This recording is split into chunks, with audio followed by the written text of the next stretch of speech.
Well, good morning, good afternoon. It could be good evening, depending upon where you are streaming in from. Hello and welcome, everyone. My name is Nathan Lyon. You have tuned in to the Debbie's Dream Foundation cooking demo with who the heck am I and what am I doing here? Here is actually Los Angeles. For those of you who have been with me before, this looks a little bit different, doesn't it? Normally, we're in Austin, Texas, in our house, in our home kitchen, but unfortunately right now, or fortunately, depending upon how you look at it, Austin is completely covered with ice and our home has not had power for 2 days. So we are super fortunate to be here in Miss Karen Foreman's home, and where there is power and electricity, and we have some delicious things for you here. But I am not alone. I could not do this alone. I have the one, the only Mary Eve Brown, the clinical oncology dietitian specialist from Johns Hopkins Kimmel Cancer Center. The one, the only Mary Eve. How you doing over there? I'm great, Chef. How are you? You know what? I'm just thankful that I can wear a t-shirt and not be freezing and below zero temperatures in Austin, Texas. Let this be the worst thing that ever happens to me, is be in Los Angeles when it's freezing and with no power back at home. You could be here in Baltimore. It's 27 and 40-mile-an-hour winds, and I think it's maybe 10 with the wind chill. Oof. You know, it sounds like a good day for a sport kite out there with those with those amazing kites that are like... Anyway, so yeah, we are here again. We have pulled our superhero twin power activate powers together.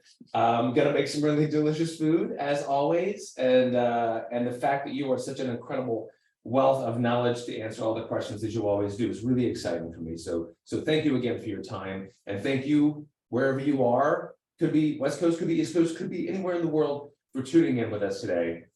And like always, if you have any questions, type them into the chat box. Either I or Mary Eve Brown will be able to answer your questions. And again, who the heck am I? I never get around to that. My name is Nathan Lyon. I'm an Emmy-nominated chef. I have a health science degree with a public health minor. I worked at farmers markets and I was a medical technician for a hot New York second, but then decided to go to Le Cordon Bleu to become a chef. And I'm the youngest of 3 boys. And for those of you that are the youngest out there, you get it. You love attention. And this camera is my conduit to you guys. And again, welcome so much for being here. What are we making? So many good things. So many good things is usually what we say here at the Debbie's Dream Foundation cooking demo. We're going to start with pork, okay? Pork tenderloin, to be more specific, and I'm going to make it super duper fast and very, very easy. Pork tenderloin is usually around 1 pound to 1.25 pounds, at least the ones that I feel you should get. And you don't have to cook it too much. Actually, about 145-degree internal temperature is perfectly safe, very delicious, and it's still pink inside. It's amazing. This is the tenderloin of the pork. So when you go out and get a tenderloin, a beef tenderloin, this is that in the pork. And I'm going to show you how to prepare it to where it cooks even faster. Okay, because sometimes it can be a little bit thicker on one end and a little thinner on the other end. And what I'll show you is called butterfly. We're gonna open it up like a book. And the same thing, this technique also applies to a chicken breast, because the chicken breast is even like thicker on one end. It's like a teardrop, and it tapers off to a tip.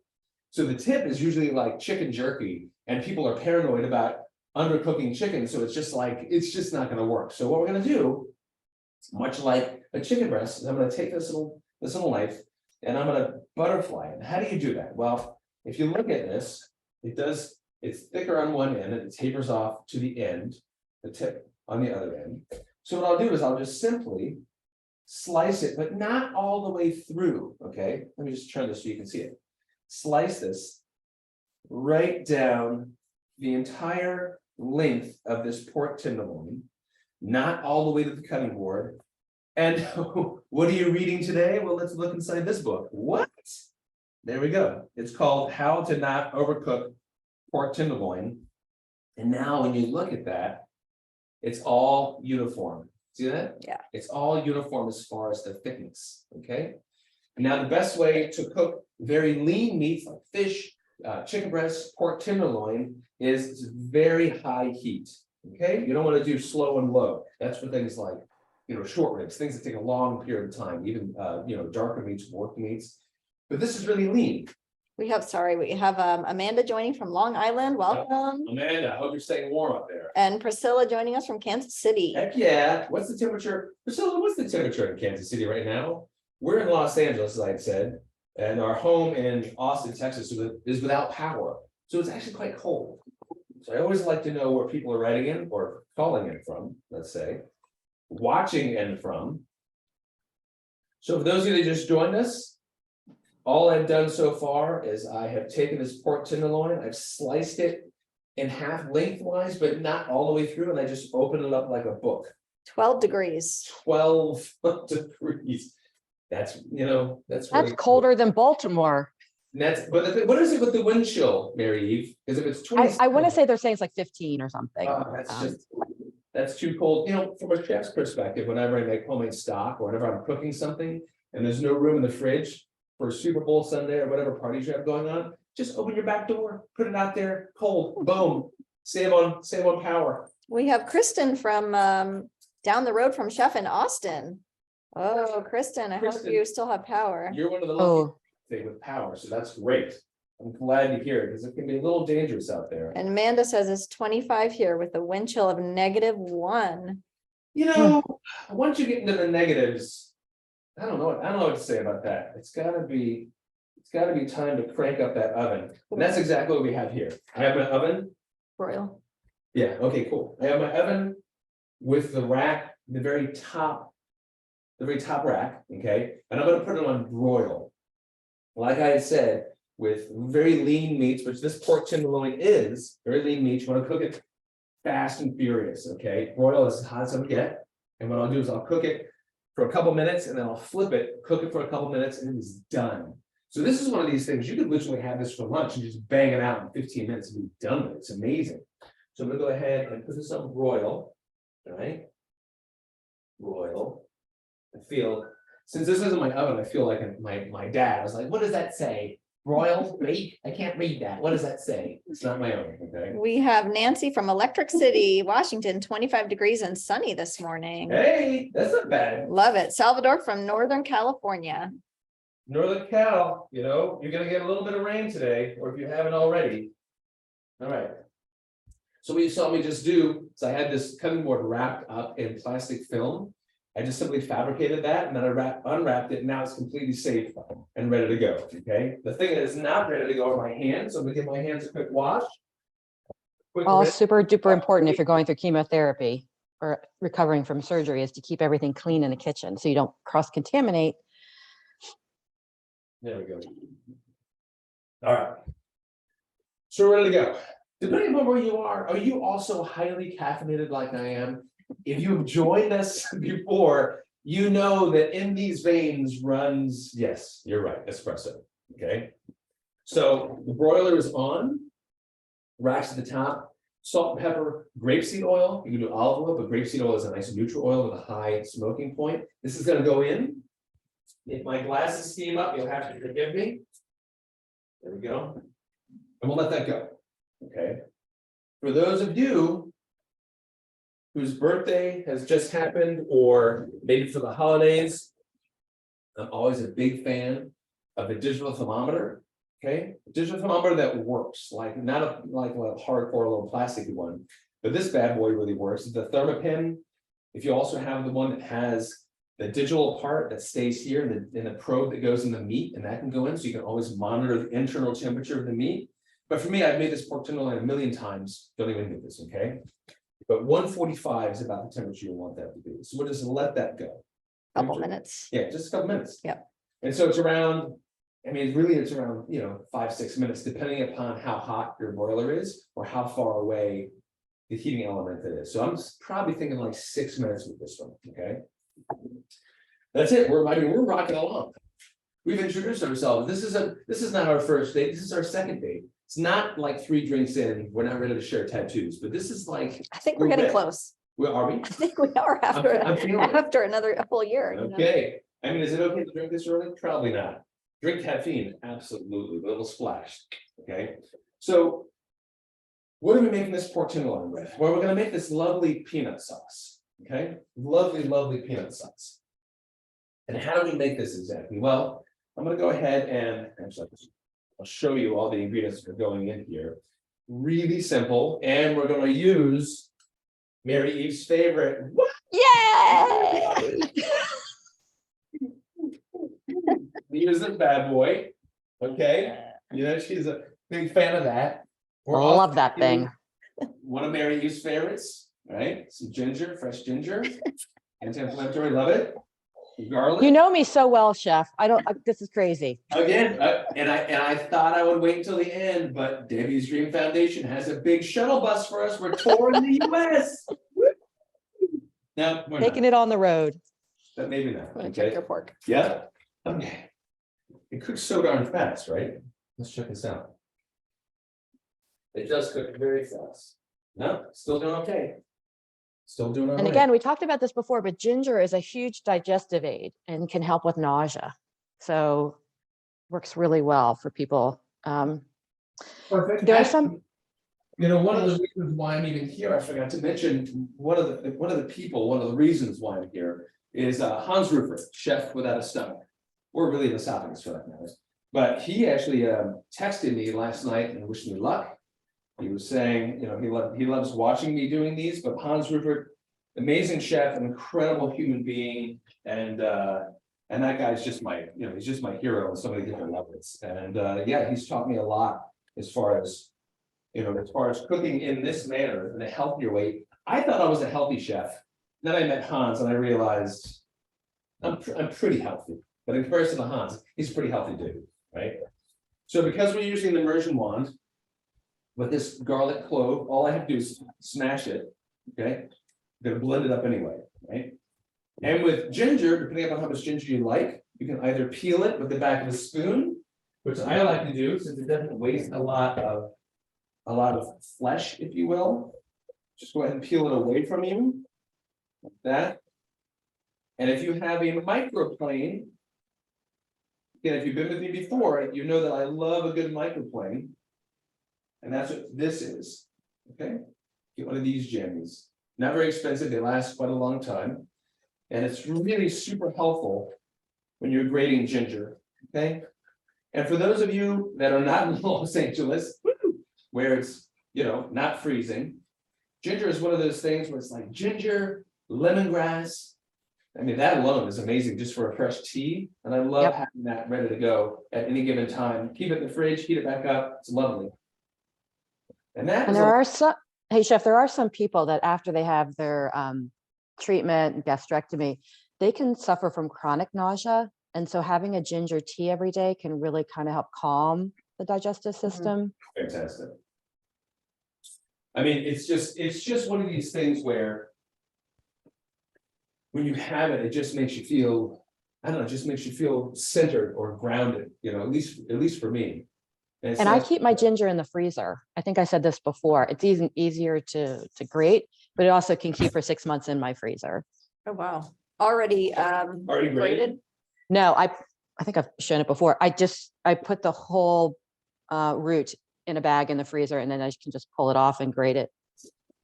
Well, that'd be I cool. also, yeah, I use a grate plate too, which is a ceramic plate that has fine, like needly type stuff, and you just can grate it right into the plate.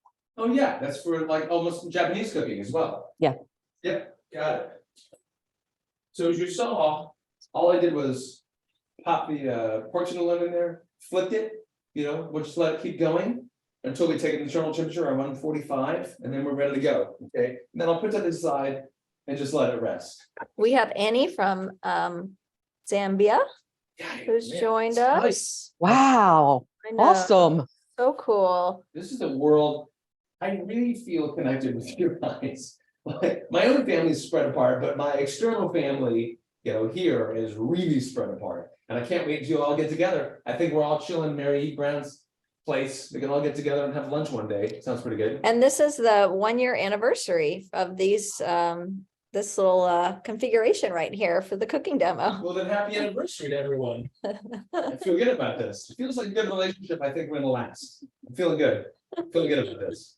Okay, moving on with this lovely sauce. With garlic, we have ginger. I'm adding a few other things, okay? So I have rice wine vinegar, okay? It's not hardcore. It's not like a balsamic vinegar. It's not like a red wine vinegar. Rice wine vinegar is much more tame. It's much more sort of chill. I'm gonna go ahead and go in maybe 2 teaspoons on that. And you'll all get these recipes as well. So you don't have to sit down and sort of like watch and take notes. You all get the recipes. We'll have that at the end. So if you If you're registered, you just Yeah, need if to you're register, registered, you will you- get the But recipes. if you have any culinary questions, let me know. And clearly, as you all know, if you have any sort of like dietary things that are happening with you or your loved ones, Mary is the person to ask, okay? Seasoned or toasted sesame oil, about a teaspoon of that. Okay, That goes a long way. It's powerful. exactly.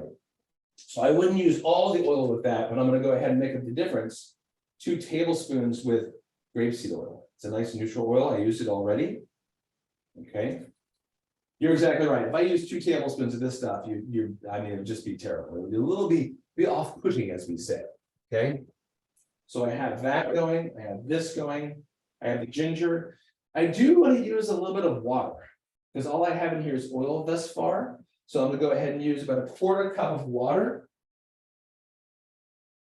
Because if you ever made your own mayonnaise, what'll happen is you make your own mayonnaise and it splits. If you just keep adding a little bit of water, the oil has some place to go. And then it wouldn't be a peanut sauce without some peanut butter, okay? Make it really simple.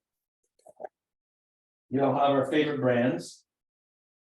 About a 1/4 cup of that. This seemed like one of the safe foods, Mary Eve, in the packet that Peanut butter. peanut butter. Yeah, smooth peanut butter can be great for protein, and it's easy to digest. Now, Chef, are you using an all natural or no? I am. I'm using natural. It's a low sodium natural. And I do actually like this particular one. Cooks Illustrated ranks at their top one as far as natural Jif. Yeah, Clearly, if I got any cash from this, it would be great, but no. right. No. So No. if you are using a natural nut butter, sometimes they'll separate. So I tell people to store it upside down in the fridge. That way, when you open it, it's not going to be like the oily stuff that you have to mix up. It's just going to be the perfect consistency and ready to go. I That's tell it. everybody to store their nuts and nut butters and seeds in the fridge, Yeah. not in your pantry. Correct. Yeah, because anything with good oil content, it's gonna go rancid. I have a question for Mary Eve here. I was diagnosed with stomach cancer in October. I had chemo starting in October and surgery 12/22. Merry Christmas to me. I had multiple complications after my surgery, multiple drains infections, yada, yada, yada. My drains are out and I was given the go ahead to eat whatever I want. I'm starting more chemo next week. This is my problem. I was a big eater with 2 meals a day. I was over 220 pounds. Now I'm 180. I tried eating my normal way and every time I am miserable. Can you help me? Yep. Okay, great. Very common problem. People get their eating habits by the time they're 5. Wow. And so you've been eating this way for, years and years and years. Now, all of a sudden I've had the surgery and I'm having this treatment that is affecting how I can eat. So small, frequent meals are going to be key. And the other thing is what happens when you have a gastrectomy, they attach your esophagus to your small bowel, there may be a pouch, but if you eat too much, you're going to get sick. So it takes about 20 minutes for the appetite center of the brain to get the cues from the body that you're full, stop eating. And what'll happen is if after that surgery, you start to eat like your normal, like rapid eater, like most of us eat, you get ahead of that so that the cues are behind. So then I've overeaten and oh my God, it's too late and now I'm going to get sick. So if you start with a small plate, this sounds kind of silly, but instead of a normal dinner plate, start with a sandwich plate because automatically you're going to put less on that plate. And then every time you take a bite, put your fork down, chew it really, really, really, really well because digestion starts in the mouth, swallow it, and then pick the fork back up again. So you should be taking 20 minutes to eat this toddler-sized meal. That way you can digest it better, less likely to get sick because you could either get rid of it 2 ways, and we know which the ways those are. I won't talk about it because we're cooking. So it's really taking time and slowing down so that you get better digestion and you won't get sick, and then eating according to a clock every 2 hours. So there are a lot of people in the world that just eat breakfast and dinner, or they just eat dinner. And after that surgery, that gastrectomy, that's not going to work. There's no way you're going to be able to get all your nutrition in 2 meals. So you really have to do these 6 small meals and train yourself to slow down and eat from smaller portions. Over time, it's amazing. Most people can go back to more normal sized meals, but it takes a while. And now you're going to start treatment again. And that treatment's also going to affect how you're going to be able to eat. So it could be up to a month after you're done the follow-up treatment after the surgery. Oh, and drink separate. You're not drinking and eating at the same time. You're drinking in between. You're not getting full from the fluid. The other thing is, like, Chef has a couple of proteins here, right? So he's got the pork tenderloin. He also has the peanut butter. Patients should eat after the surgery, eat their protein first, because that's the thing that they need the most. And then the other things. Yeah. Good question. Great question. And I feel like just the slowing down of eating is great advice for all of us. It's good for all Americans, actually, and having a smaller plate is one of those things. I remember, think about Thanksgiving and then don't do that. Like, I mean, Thanksgiving, like, how big of a plate can I get for Thanksgiving? And I think my brothers and I would find a plate this large, and it's just go for a smaller plate. So, Chef, what's the size of dinner plates in restaurants now? Is it like 14 inches? I mean, it really depends, because you can go to like a tapas place where the plates are actually quite small, but then you realize you've been there for a couple hours and you've had lots of small bites, and that's sort of how Sarah and I like to dine as well. Yeah. You can get some honker-monkers out there. Yeah. And I think the chain restaurants, it's right. I mean, to where you can barely see your guests. You can almost, it's almost like a flower bouquet in the middle of the table, but it's actually your plate filled with. Yes. So Yeah. the traditional size of plates used to be 8 inches. And over time, they've gotten bigger as we've, as a nation, gotten bigger. Years ago, my mother gave me her wedding china from 1953. And I was setting the table, and I'm looking at the table like, there's something not right. And Mom looks at me like, what do you mean it's not right? I'm like, I don't know, it doesn't look right. Well, I pulled out my 12-inch dishes, and they were a charger to hers, because hers were 8 inches from 1953. So I think that's really interesting. As plates get bigger, we get bigger, because we want to eat everything on our plate. Yeah. That's right. That's what we've been told to do. Eat everything, on your plate. And so if you've had a gastric surgery, you don't want to do the big plates, because you're never going to be successful. You really want to do literally sandwich plates or salad plates. And for those of you that have siblings and you're the youngest, like, I want to eat everything on my brother's plate as well, and my mom and dad. So I get that. But I'll be 52 at the end of this month, and I think I've stopped growing. I think I was hoping that I would get a little more height, but I'm certainly not. When We go the other way. I know, I am absolutely shrinking. I'm now part of, once you're 50, that's the end. So we've been talking about, lovely appetizers and main courses, of course, the protein first. If you have a sweet tooth, let's say you do, let's say your guests have a little bit of sweet tooth, this is something that's really very simple. And even the way that we cook on a regular day, we want to make sure that we have the protein ready to go. We'll bang out a couple of appetizers, then we'll have dessert. So by the time we're done, we can sort of like have a short walk to make sure our blood levels are stabilized, and then come back and have something a little bit sweet if that's what you want to have. This is filo dough. So for those of you that are familiar with baklava or bakhlava, depending on where you're from, this is very, very, very, very thin sheets of, I guess you'd even call it like bread or pasta, really. So it's just, can you see that? Or this way? Super thin, dries out quite, it's like a magic trick. Oh, well, hello. So they're not very large, they're quite thin. You want to make sure they're covered up when you're using them. And what I have here is just a regular sheet pan, okay? Cover with foil so that the heat can come up through the bottom. So anytime you have any sort of foil, it makes it so that you're not like stopping it from happening. So you want it to get some good heat caramelization. The oven is now at 350 degrees, and this is how we do it. So you just take this one sheet and you scrunch it up, sort of like fold it in your fingers very loosely and just place it in this sheet pan. Okay, really loosely. This is something that your kids can help with, really very simple. Just give it a little scrunch. And it's not a lot, like it covers a lot of surface area, but when you look at one of these things, it's really quite tiny. I don't even know what the ounces of one of these bad boys are, but it's really very thin. And it's all butter dough. This is an all butter dough, and it's just almost an insignificant amount, actually. Speaking of butter, I'm gonna make sure this is turned off. And what I'm gonna do is I'm gonna take 10 of these little filo doughs, scrunch them up, okay? And just place them. Listen, if that were a bed, I would just jump right in that bad boy because it looks very comfortable to me. And I'm gonna cover this with butter as soon as I get some color on it. So the oven is already set at 350. And I'm gonna put this in, just scrunched in 350 oven for 10 minutes. What I wanna Is do. that frozen? Was that frozen phyllo? Frozen or It no? was frozen. You'll find the filo dough. Let me show you the box, actually. It just says, organic filo dough. You don't have to get this one. This one's slightly larger. Whatever filo dough you can find is perfect. I scrunch them up. That's all you do. Okay. And then pop it in the oven for 10 minutes. There we go. And you're exactly right, Mary. If you don't want to work with it, you can't work with it right out of the freezer. So what I did is I got it last night, took it from the freezer, put it in the fridge, and it's nice and pliable. It's lovely. It's like silk sheets. That's why I made the reference of jumping in the bed.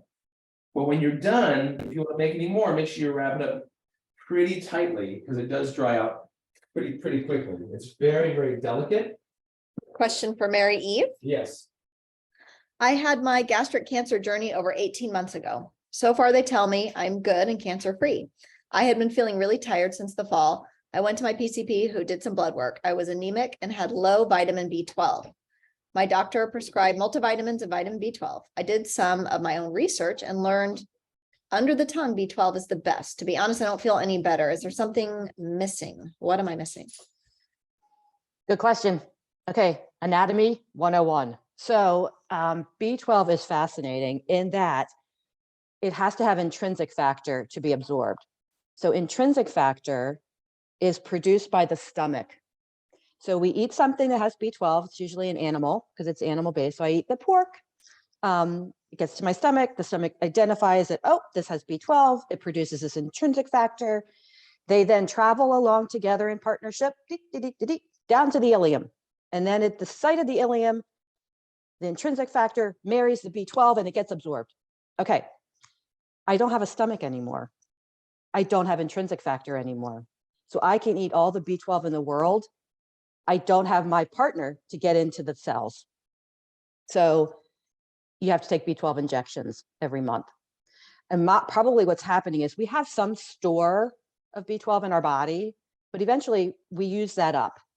And there is an anemia that's associated with B12 deficiency. So you need to take B12 shots every month for the rest of your life. Okay, there you go. I mean, Helpful. Listen, I do 2 double shots of espresso every day for the rest of my life, if I'm lucky. So whatever gets us through the day, people. I mean, it takes a village, is what I'm learning. And it also takes a decent diet. And thank goodness, Mary Eve is here to sort of guide us through this whole process. So I think hand in hand, Mary Eve is the yang of my yin, or my yin of the yang. Who wants to be the yang? I think I'm the redheaded stepchild of this relationship. I can be whatever you wish. Nancy asked, do you refreeze the filo dough? No, you don't refreeze the filo dough because it'll last quite some time. It doesn't have, it doesn't have any eggs. It's just like super thin flour. I think it's butter, some salt. You can actually make it at home. Don't. It's a pain in the bottom. I wouldn't do that. It's almost like when you have fresh pasta or frozen pasta, like fresh frozen at the grocery store, and you thought you wouldn't refreeze it. It's pretty darn inexpensive. And to be honest, I'll bang it out and then and I'll have it and almost forget about it. And I'll make maybe one more thing with it. But again, it's like one of those boxes weighs almost nothing because the filo dough is so darn thin. Great question. I wouldn't. I always find that things that are frozen and have thawed and refrozen just don't have the same textural qualities of something you would just thaw out and then use. All right, I have a comment for Mary Eve, maybe you can speak to. From Natalie, I have had my stomach and colon removed. I now suffer from chronic pancreatitis and my pancreas is producing too much insulin. So my blood sugar levels are usually in the 40s and 50s. I am, all caps, very anemic. Wow. Oh my golly. Okay. So I have to think for a second. Chronic pancreatitis can be really, really difficult. You want to avoid processed things. You want to avoid really, really high fat things. So the pancreas does a lot of jobs, a lot of digestive jobs. The head of the pancreas is where pancreas enzymes are produced. The tail of the pancreas is where insulin is produced. So I can understand all of these things that are happening is because of the inflammation that's in the pancreas. A couple of things. You might want to do a test to see if you have pancreas enzymes. That's a stool test. Again, I hate to talk about that while we're cooking, but that's a thing. You also may want to talk to your doctor about getting some insulin marker testing, a hemoglobin A1C. You want to eat protein and carbohydrates together, small frequent meals. You don't want to overtax any of the digestion by eating large meals. So protein, carbohydrates together, small frequent. That also helps with blood sugar control. If you just do carbohydrates by themselves, they pretty much can send the blood sugar up pretty quickly. And then you might be in an incidence of overproduction of insulin, which then will bottom you out. So you want your blood sugars to be about 80 to 90. I wouldn't drink anything that has a bunch of sugar in it. I wouldn't be, again, doing any really high fat meals because that also taxes the head of the pancreas with digestion. I'm thinking, that's what I'm thinking is. She says, I have been diagnosed with EPI. Exocrine pancreatic insufficiency. So I'm hoping that she's taking pancreas enzymes. And that's a whole other discussion that's like really big. How you take them, how you dose them is really important, which is a whole other discussion that's not gastric. But yeah, you space them in the meal. You judge them by how much you're eating. I would also get the stool test. It's called an elastase. That's going to tell me if my enzymes I'm taking are the right amount. She needs an oncology dietitian to be part of her team. Yeah, she says, thank you. I'm very scared to eat because of pain. I appreciate your advice. That's why we're here. That's why we're Yep. here. Yep. Yep. That's it. I mean, just the fact that we have this sort of ongoing discussion, and the foundation allows us to speak for ourselves, to speak for our loved ones, and to have access to people like Mary is pretty fascinating. Yeah. It's just a wonderful, wonderful resource, clearly, and that's why we're here from all around the world, which is amazing.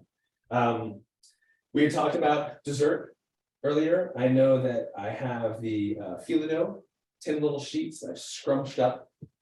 It's almost like a, what do you call it, like a window blind, like the window blinds go like that, and just squish them together.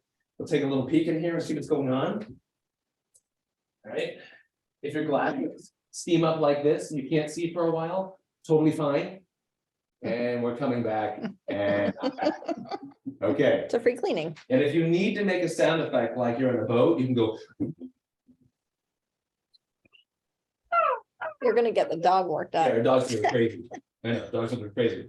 Okay, so what I have in this little pot right here is some butter. Okay, nothing here. I mean, the filo dough is here, but there's just the filo dough, toasted it up, sort of dried it out, and it enables it to sort of suck up this butter. Okay. I'm not one for just sort of pouring things willy-nilly. Being the youngest of 3 boys, as you know by now, I remember, my grandparents living 4 houses down the street, and they were really good cooks, and we would get a little bit of brownie, like a little bit of brownie.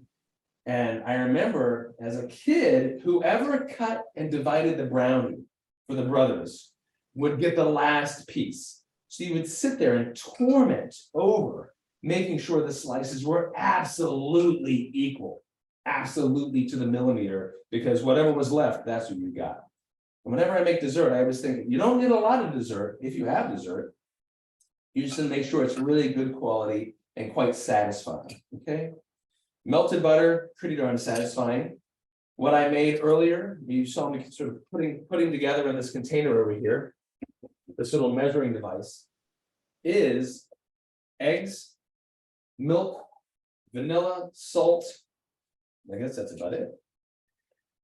This is now going to be like when you put butter on toast and you get a little bit of extra toastiness on there.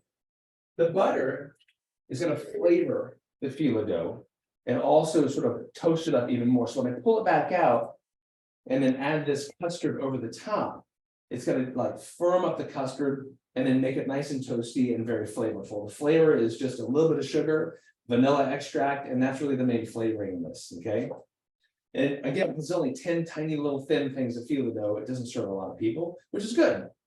And it stays crisp for a surprising amount of time. I've had it stay crisp between eating the first one and the second one. So that's seconds. In seconds, it stays crisp, right? I have another question for Mary Eve. Let's see, okay, my mother has GE junction stomach cancer. She was diagnosed almost 2.5 years ago. Her team feels she will be cancer-free after this last treatment. She is getting weekly chemo with 2 medications and daily radiation. She is 3 weeks into a 6-week program. She will then go to surgery. She is finding pain with swallowing, taking longer than normal to get in anything, and weight loss. I worry she won't make it to surgery. We're using baby foods and pureeing everything. What are some tips that we can use to get more nutrition into her? So that's probably directly related to the radiation. And sometimes people think that radiation is benign. Chemo's hard, radiation's easy. In my experience, radiation can be sometimes harder than chemotherapy if it's affecting any part of your gut. So GE junction is the esophagus stomach relationship. So she's got it right where her esophagus is going into her stomach. That's called the gastroesophageal junction. And what's probably happening is she's getting inflammation at that site, which is called esophagitis. And that can be really, really uncomfortable with eating. I kind of like liquid to pureed in that situation. The problem with baby foods is that they're not very dense in nutrition. So you have to think about, how am I going to add more calories and protein in what I am doing? I would suggest nutritional drinks. I would suggest adding protein powders. I would suggest maybe adding some MCT oil. So MCT oil is very gut friendly. Fats have very long chains of carbohydrates. So it takes a lot of digestion. It can make us feel full, which is sometimes good, but in her situation now, MCT is, they're shorter chains of carbohydrate, carbon, so they're easier to digest. It's 120 calories a tablespoon. So it could increase the calories in what you're taking in without increasing the volume. And it's not uncommon with getting chemotherapy and radiation that it takes longer to get things in. Early satiety is what's called. I just fill up quickly. So telling them to eat more, not the answer. I'm eating the amount I can eat. Can I concentrate what I am doing?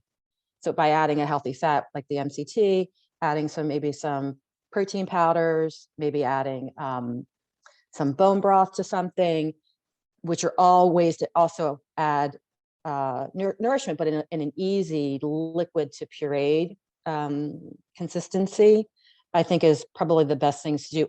I like blending soups with an immersion blender, with using like a high protein milk. There's some great products that are on the market. They're actually made for people who have had bariatric surgery.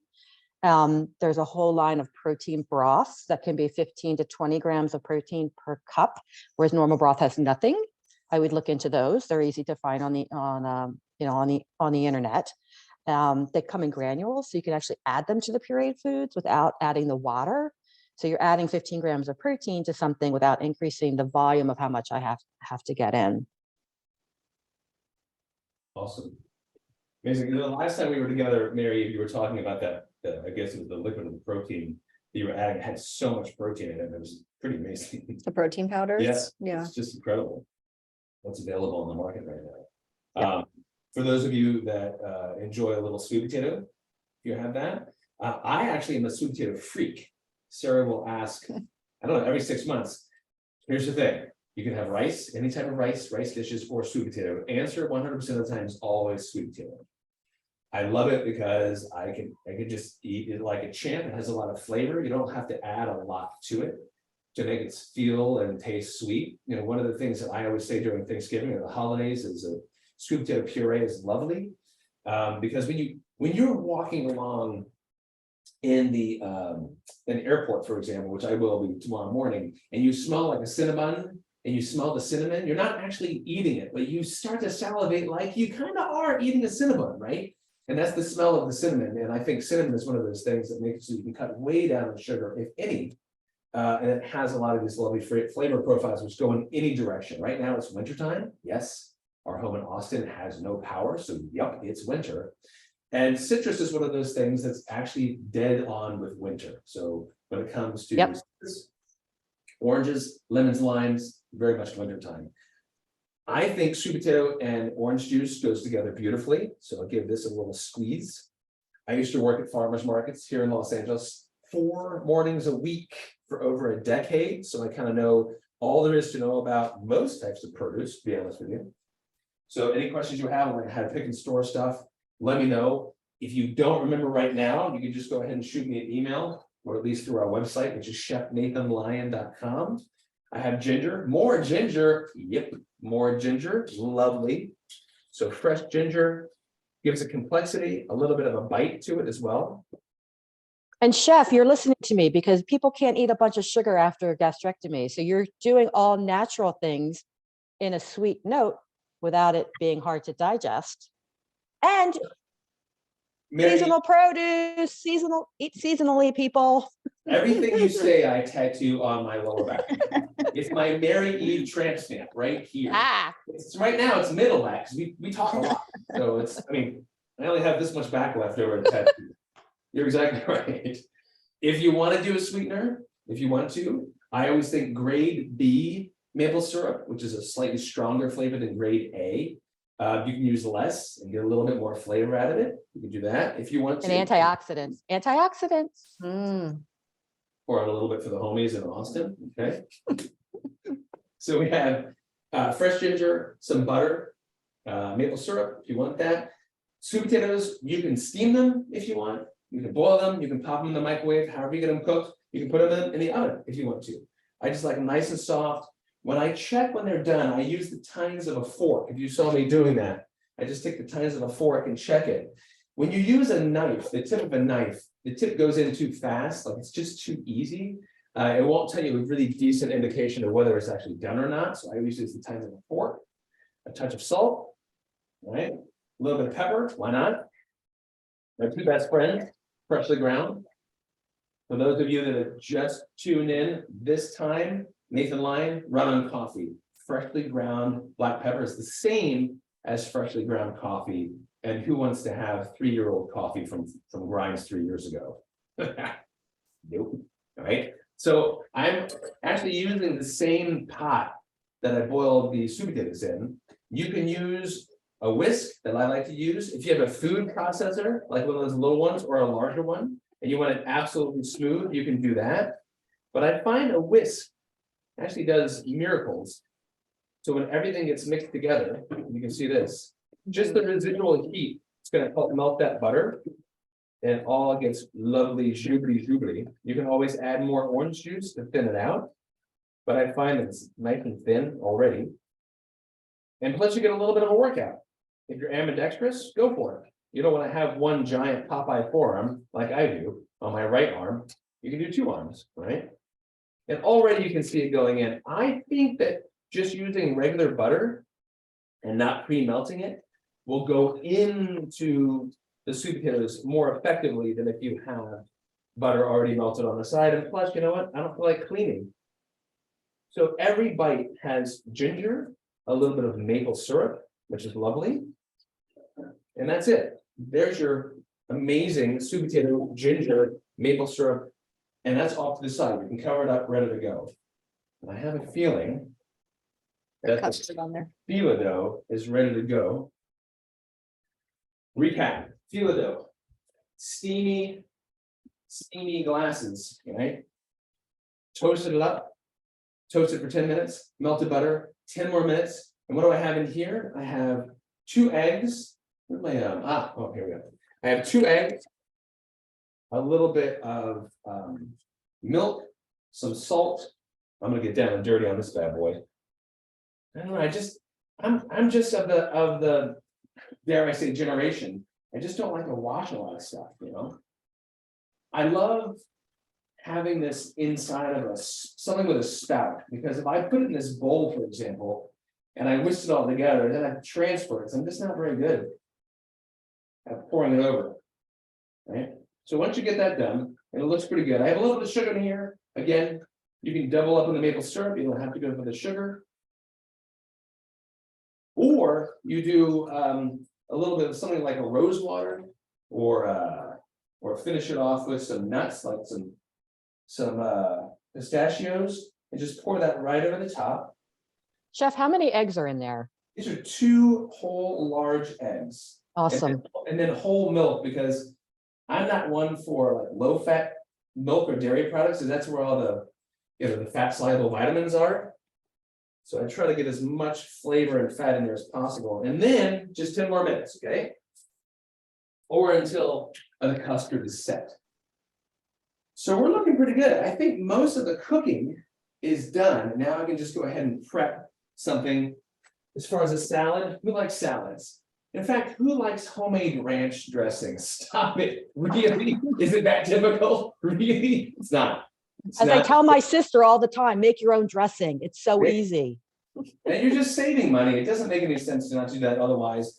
This ranch dressing, very simple to make. Chances are it has everything that you'll need. If you've got a little, you know, container like this, where you can shake it all together, you would probably want to use a lid instead of your hand, but that's how I roll. You can also use a bowl like a civilized adult. So let's do that, shall we? I think so. Okay. Couple ingredients. Mayonnaise, why not? There we go. Just bang it out. It's like around 6 tablespoons, it's just more than 1/3 of a cup. Pop that in there. Buttermilk, love a good buttermilk. Some of my recipes in my cookbook or my TV shows has buttermilk. I'm like, what else do you do with the buttermilk? Because sometimes they're the large one, if not the small one, you're like, I have extra buttermilk. Bingo, ranch dressing, it goes with everything. So good. Pizza, chicken, everything. Equal amounts, about six tablespoons, I'm thinking. Sour cream, full fat, of course, or else Mary Eve will show up on my doorstep. And remove one of those tattoos from my lower back, which I've heard is more painful than actually getting the tattoo. To be honest. My laser machine hurts. Exactly. I don't want. Will travel with your laser machine. I'm gonna pass on that, Ray. So we have 3 different types of dairy, lots of flavor, lots of fat, which is wonderful. We're gonna go ahead and flavor this up. We're gonna ranch style, okay? I wasn't born in Texas, but I live in Texas, so I can say ranch style and whatever sort of hand gesture thing you can find, right? I have onion powder, not a lot, maybe half a teaspoon. But onion powder and ranch are those things that go together. Those 2 things you have to have. It's like buttermilk, onion powder, you have to have. Garlic, why not? If you want garlic, we can do that. I already have my microplane out. So I'm gonna go ahead and whip out this garlic. Could I use Greek yogurt? Could you use it? Yeah, absolutely. Yeah. Okay. Is that a nutritional thing or something for? It would add protein. Whereas It would add protein. it would add protein. Okay. And Yeah. it's tangy. So I always think that kind of matches with the. I don't They know. do. Yeah. They absolutely do. And yeah, so you're exactly right. Little Greek yogurt. Why am I saying she's not exactly right? Of course she's exactly right. Mary Eve, you and I, thick as thieves, the 2 of us. What's your zodiac sign? Any guesses? Is there a zodiac sign that's in the shape of an espresso cup? I am a Pisces. Oh, you're I'm a Pisces. So my birthday, I turned 52 and I don't know, my 25th of February is my birthday. I'm on the cusp of whatever and whatever. So yeah, it's supposed to make me sensitive. It's supposed to make me what Pisces are supposed to be good cooks. Funny sometimes. I don't know why the asterisk sometimes. is part of my signing. I just don't understand these things. I have to Worcestershire, look and see if we are compatible. I don't know. okay, well. Listen, I think we're compatible already. I would actually not look and ruin it for us. That's my thing. But sometimes it's better not to know, you know? Okay. So Worcestershire has umami in it, has anchovy paste in that. It's just like anything that just makes you feel like you're, like, it's just full flavor. Anything with that umami flavor is just so wonderful. And I'm gonna go a little bit of Dijon. If you like Dijon, I do personally.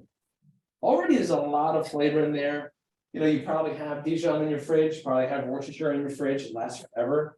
A little bit of lemon juice, just to brighten it up. When you have anything with fat in it, you want to make sure you have something with acid. So think about like guacamole, there's a lot of fat in avocado, healthy fat. But that lime juice really cuts through the fat and kind of brightens that whole dish up. All right, let me give this a quick stir. You know, And the then other thing throw about in- condiments is sometimes when people are going through chemotherapy, their tastes change and they can have like weird taste because, you know, a taste bud picks up a sensation. Having things like this living in the fridge can do a lot of good. So if Good. I'm eating something and it's not right, can I add a condiment to something to elevate the flavor of it and to make it more appetizing and appealing? I think that's a wonderful idea because it's not a lot of work. I can make this up. I can keep it in, you know, in the condiment queen, my husband calls me, and then just, I have a whole Asian like condiment drawer in there Yeah, absolutely. and then But pull them you're out. exactly right. And plus, you know, as you were saying before, when things are in season, it's so much healthier. It doesn't really cost a lot of money because it's already in season and it has a lot of flavor. Fresh herbs are one of those things that are on offer all the time in your grocery store, and people say, what do you do with all these fresh herbs? And this is a really lovely way in order to utilize all those fresh herbs, because when you buy one of those clamshells, you know, it's a, you know, it can be $2.69 per clamshell, and you're like, what do I do with the rest of this stuff? You can either, you know, put it in a little bit of water, pop it in the freezer, and it lasts. But for me, as you were saying, Mary, when we move in, when all of us move in a larger home together with our doggies, it's just a wonderful way to utilize a lot of flavor and have it on offer in the grocery store at any given time. So this is done. All these herbs I just popped in there is chives, dill, and oregano. A little salt and pepper will polish that bad boy off. And that's it. You can add as many herbs as you see fit, okay?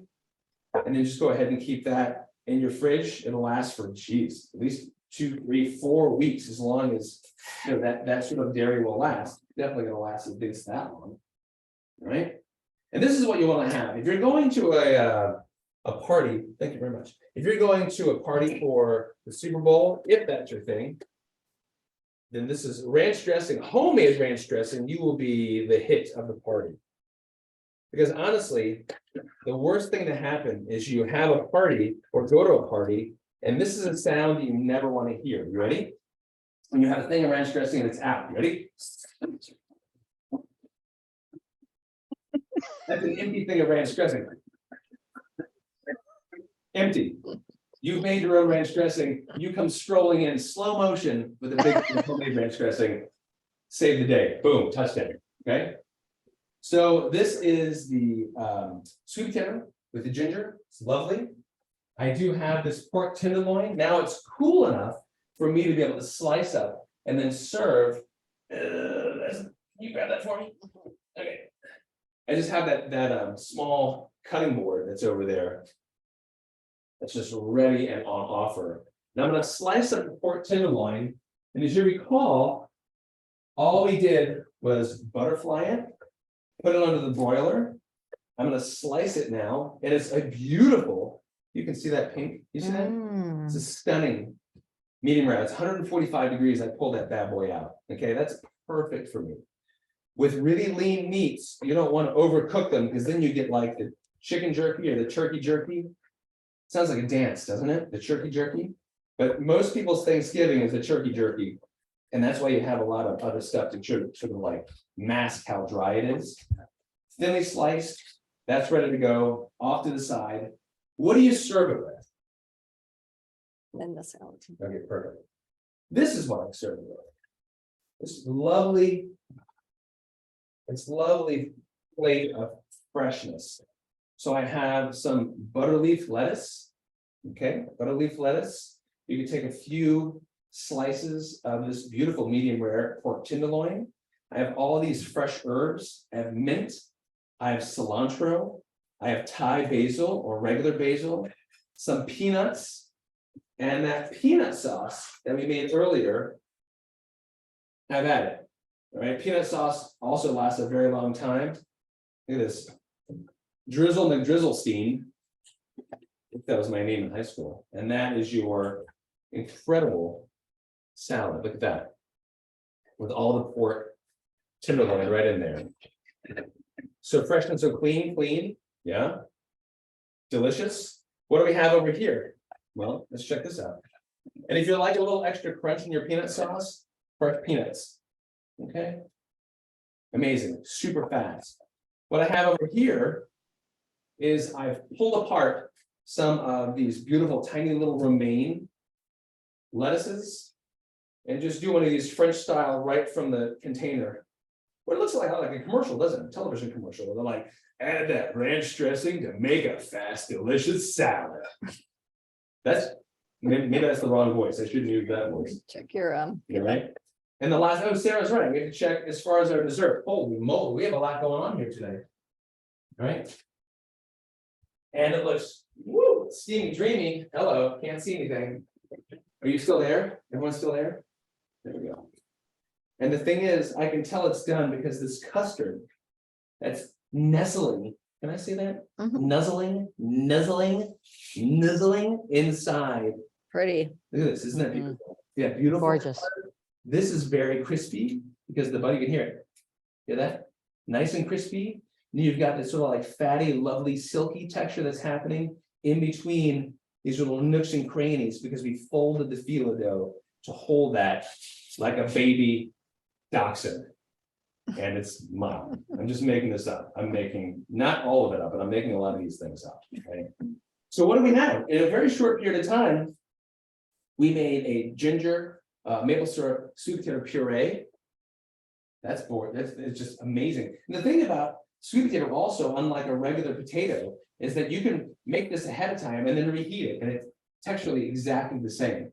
I'm going to pull this over so you can see more things. We have the peanut sauce. We have this lovely ranch that we just made. Again, we're talking about whatever sporting events. There's got to be a sporting event coming up sometime soon. And then we also have this pork tenderloin that we butterfly. We open it up like a book, put it under the broiler, salt and pepper. Bob's your uncle, amazing, with his homemade peanut sauce, homemade ranch, and then all these fresh herbs because it's all in season. Guys, Mary Eve, we've done it again. I just cannot give another bite of anything to everyone because everyone loves. What do you guys think? I'm hoping you'll make some of these. For those of you that signed up, all of these recipes will be on offer to you anytime you want. Again, you can email us anytime you want, chefnathanlyon.com. Mary Eve, you have crushed it again with so much information. And I want to thank each and every one of you from around the world for being here, to sharing this space and this lovely time together, for the foundation to make this possible, and also for sharing your questions. You know, it's really important that we take this time and that I and Mary Eve be able to share our knowledge and make this a more easeful process for everyone. Okay. One last question from Nancy. How far under the broiler do you place the tenderloin in the oven? 5 inches. Most ranges, or for me, it's like the size of my hand. So that's usually about 5 inches from the heating element to the top of the to whatever the food's going to be. So it's usually 5 inches. Yeah, great question. Great question. Yeah. Same with fish. Same with all types of really lean meats like a pork tenderloin. Okay. That's it. Thank you. That's Thank you, it. Gretchen. Thank you. Thank you. You guys be safe out there. Yeah. Yeah, be safe. Everybody stay warm. Stay warm. And we have another demo coming up. May 26th, a whole new flight of recipes, all new jokes, I promise. And I'll have this much more space at Mary Eve's wisdom, right about here, middle back. I think is where I'm gonna trust that one. So Thank mark you. your calendars, May 26th, sign up for that one right away. And again, whatever recipes we do on that day, will be available to you, and get those questions ready for the next time. Thank you so much, and thank you to the sponsors. We will throw a slide up to thank all of our sponsors in a moment, so stick around and see everybody on May 26th. Love you. Take care of each other. Thank you.